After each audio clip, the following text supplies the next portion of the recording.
Salut tout le monde, c'est Objective Trading et je vais vous présenter ma stratégie que j'utilise pour trader. Et comme vous pouvez le voir, j'ai coupé le cadre terminal afin que vous ne puissiez pas voir ce que MetaTrader 4 appelle comme le cadre terminal, autrement dit l'historique de mon compte, c'est-à-dire ce que j'achète, ce que je vends, etc., etc. Mais ce n'est pas le problème.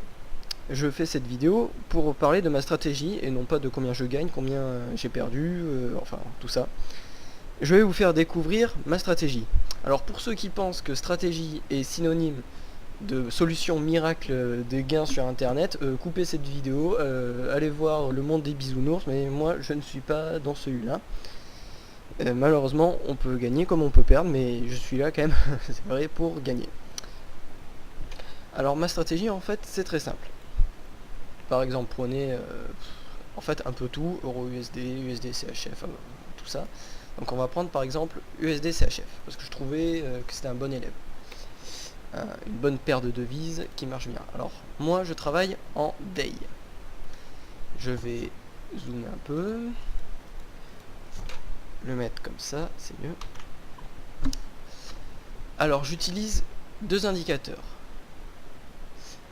le stochastique et la moving average. Alors ma stratégie ne marche pas quand la moving average, c'est-à-dire la ligne en rouge, monte trop ou descend trop vite. Elle marche quand c'est, on va dire, instable, quand il n'y a pas de mouvement strict. Alors, déjà, elle ne marche que pendant ce type de moment. Et aussi, il faut que le stochastique soit en pic aussi bien à l'achat qu'à la vente. Donc je ne vais pas vous faire un cours sur le stochastique. Si vous ne savez pas ce que c'est, il y a Wikipédia, tout ça. En fait, bon, si je le dis à la va-vite, le stochastique, c'est ce qui dit si un titre est trop acheté, c'est-à-dire ici, ou, enfin, on dit suracheté ou trop vendu ou survendu. Alors, par exemple, là, on peut voir, à cet endroit ici, qu'il y a un pic donc, de vente. Ça veut dire que l'USD CHF, à cette date-là, à ce moment donné, était survendu. Et en plus de ça, on voit que la moving average, au même moment, est à peu près stable, bon, quand on compare à ce moment-là.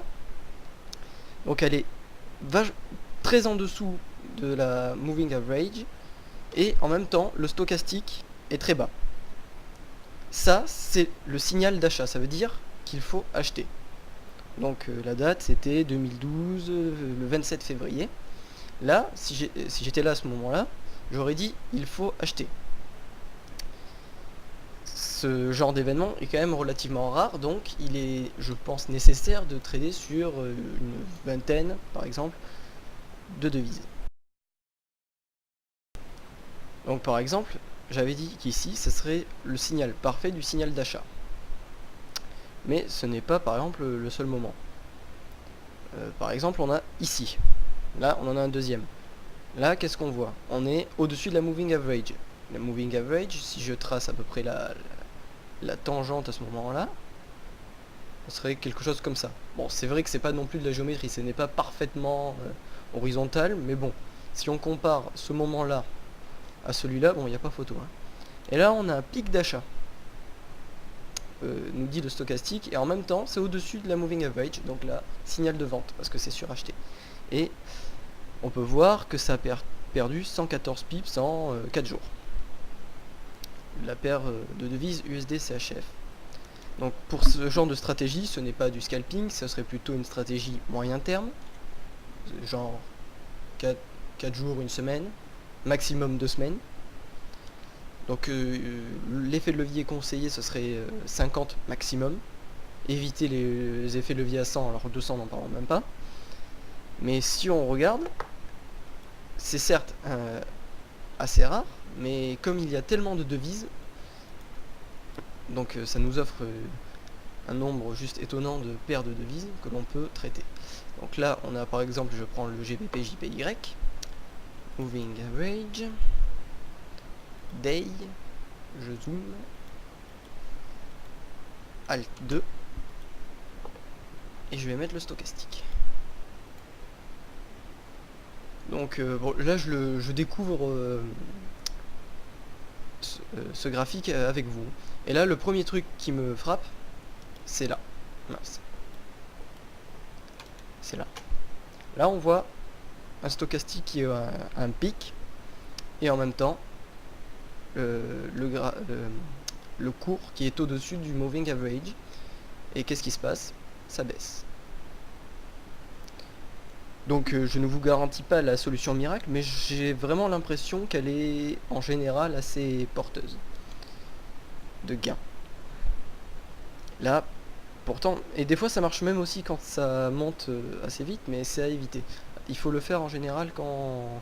Bah là par exemple, la moving average n'était pas encore en train de monter de manière trop importante. On a un pic du stochastique, et 4-5 jours après, on obtient une baisse. Donc vous pouvez dire ce que vous pensez de ma stratégie en commentaire.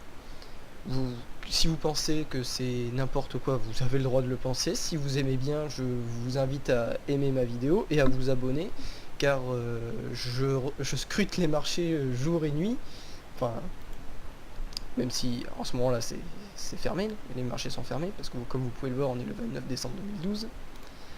Donc je vous invite à commenter, à aimer. Si vous pensez que ma stratégie est nulle, ou voire dangereuse, mettez un pouce rouge, n'hésitez pas. Je vous invite donc à regarder mes prochaines vidéos. A bientôt!